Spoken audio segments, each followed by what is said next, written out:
రాజ్యాలను పాలించేవారు ఎంతోమంది ఉంటారు. యుద్ధభూమిలో శత్రువులను ఓడించేవారు చాలామంది. కానీ కేవలం కొందరే తమ తెలివితేటలతో, వ్యూహాలతో ఒక సామ్రాజ్య భవిష్యత్తును మార్చగలరు. చోళ సామ్రాజ్యాన్ని శక్తివంతంగా నిలిపిన అటువంటి ఒక అసాధారణ వ్యక్తి మహోన్నత చోళ వంశానికి గర్వకారణమైన రాజకుమారి. ఆమె పేరు కుందవై దేవియార్.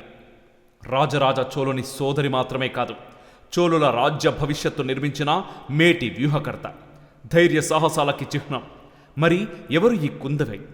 ఆమె చరిత్రలో ఎందుకు ఒక ప్రత్యేకమైన స్థానాన్ని సంపాదించుకుంది? సనాతన ధర్మంలో పుట్టిన ఈ స్త్రీమూర్తి కథ ఏందో చూసేద్దాం ఒక్కసారి. రాజరాజ చోళుడి విజయాలు ఎన్నో, కానీ ఆ విజయాల వెనుక ఒక గొప్ప మహిళా నాయకురాలి మద్దతు ఉంది. ఆ నాయకురాలి పేరు కుందవై దేవియార్. మహిళా శక్తికి నిదర్శనం ఈ కుందవై. చోళ సామ్రాజ్యానికి సంబంధించి ఎన్నో కీలక నిర్ణయాల వెనుక ఈమె పాత్ర ఉంది అనేది నిర్వివాదాంశం. మొదట ఆమె కుటుంబ నేపథ్యం ఏమిటో తెలుసుకునే ప్రయత్నం చేద్దాం. కుందవై దేవియార్ సుందర చోళుడు మరియు వనవన మహాదేవి కుమార్తె. ఆమె అన్నయ్య రాజరాజ చోళుడు, తమ్ముడు చక్రవర్తి రాజేంద్ర చోళుడు. కుందవై చిన్నతనం నుండే సాధారణ రాజకుమారిలా కాక విభిన్నంగా పెరిగింది. ఆమెకు తమిళ, సంస్కృత భాషల్లో బలమైన పట్టు ఉంది. అలాగే రాజకీయ వ్యూహాలు, యుద్ధనీతులు, పరిపాలనా వ్యవహారాలపై ఆమెకు అద్భుతమైన అవగాహన ఉండేది. ఆమె ఆధ్వర్యంలో చోళ సామ్రాజ్యం భారతదేశంలో అత్యంత శక్తివంతమైన రాజ్యాలలో ఒకటిగా మారింది. దక్షిణాసియాలో చోళుల వ్యాపారం, సైనిక శక్తి, పరిపాలనా విధానాలు గొప్పవిగా గుర్తింపు పొందాయి. కుందవై దేవియార్ చోళ పాలనలో కీలకమైన సలహాదారుగా మారింది.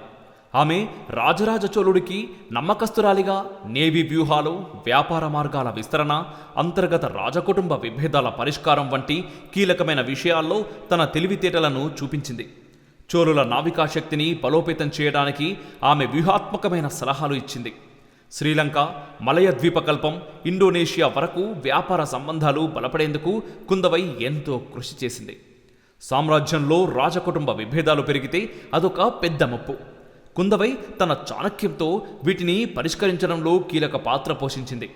ఇక ఆమె వివాహం కూడా రాజకీయంగా చోళరాజ్యానికి బాగానే ఉపయోగపడింది. వంద్యదేవన్ వనార్ వంశానికి చెందిన యువరాజు. అతను వీరత్వానికి, తెలివితేటలకు పేరొందిన యోధుడు.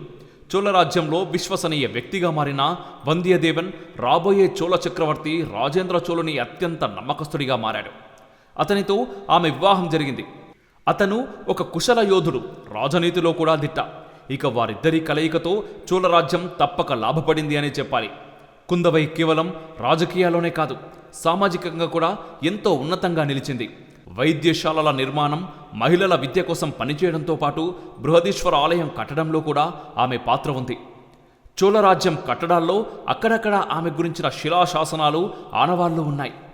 పొన్నియన్ సెల్వన్, మన్నన్ మంగల్ వంటి చారిత్రక నవలల్లో ఆమె ప్రస్తావన ఉంది. కానీ అవి అందరికీ తెలియకపోవడం, వెలుగులోకి రాకపోవడం గమనార్హం. కుందవై గురించి కొన్ని ఆసక్తికరమైన విషయాలు తెలుసుకోవడం చాలా అవసరం. అవేంటో ఇప్పుడు చూద్దాం. కుందవై దేవియార్ తన అన్న రాజరాజ చోళుడు పాలనలో మరియు తరువాత రాజేంద్ర చోళుడి కాలంలో అత్యంత ప్రభావశీలురాలిగా వ్యవహరించింది. ఆమె అధికారాన్ని సంపాదించినప్పటికీ చోళ రాజవంశంలో మహిళల పాలనకు అధికారిక పట్టాభిషేకం జరిపిన చరిత్ర లేదు. తంజావూరు బృహదీశ్వర ఆలయం నిర్మాణానికి ఆమె సహకారం అందించింది. ఈ ఆలయాన్ని రాజరాజ చోళుడు నిర్మించినప్పటికీ ఇందులో మహిళా విభాగాలు, దేవదాసి వ్యవస్థ నిర్వహణకు కుందవై ముఖ్య పాత్ర పోషించింది. ఆలయంలోని తామ్ర శాసనాలలో ఆమె పేరు కనబడుతుంది. ఆమె పెళ్లి ఒక వ్యూహాత్మక రాజకీయ కూటమి. కుందవైతో తన భర్తకు వివాహం కావడం రాజరిక వివాహం కాదు. ఇది చోళ సామ్రాజ్యాన్ని మరింత స్థిరపరిచేందుకు రాజరాజుని వ్యూహం. ఆమె భర్త అయిన వంద్యదేవన్ రాజ్యం చిన్నదైనా కూడా అది రాజకీయంగా చోళులకు మద్దతుగా ఉండేలా ఈ వివాహాన్ని ఉపయోగించుకున్నారు.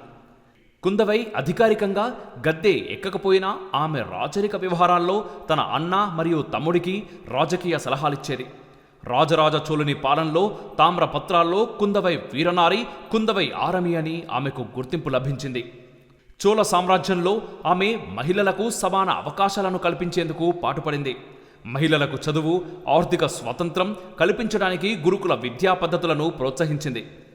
ఆలయ వ్యవస్థల్లో దేవదాసి కళాకారిణుల హక్కులకు పరిరక్షణ కల్పించింది.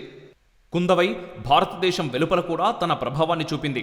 శ్రీలంకతో పాటు దక్షిణాసియా వ్యాప్తంగా ఉన్న తమిళ వాణిజ్య మార్గాల్లో ఆమె దౌత్య విధానం ప్రభావం చూపింది. ఆమె వ్యూహాలతో చోళ సామ్రాజ్యం సుమారు 100 సంవత్సరాల పాటు బలంగా నిలిచింది.